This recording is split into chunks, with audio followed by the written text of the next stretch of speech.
from Atlantic Yacht Sales. I'm on board a 2007 Boston Whaler Conquest 255. It's got twin Mercuries, 175 horsepower each, around 600 hours, and it was mostly used in a lake prior to coming to the ocean 4 or 5 years ago. You know, the Conquest is a great boat. It's very seaworthy.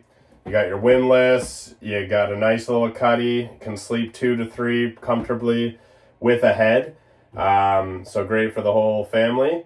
And then you have a huge aft area for entertaining guests and fishing or wherever you want to do. This is a great offshore boat.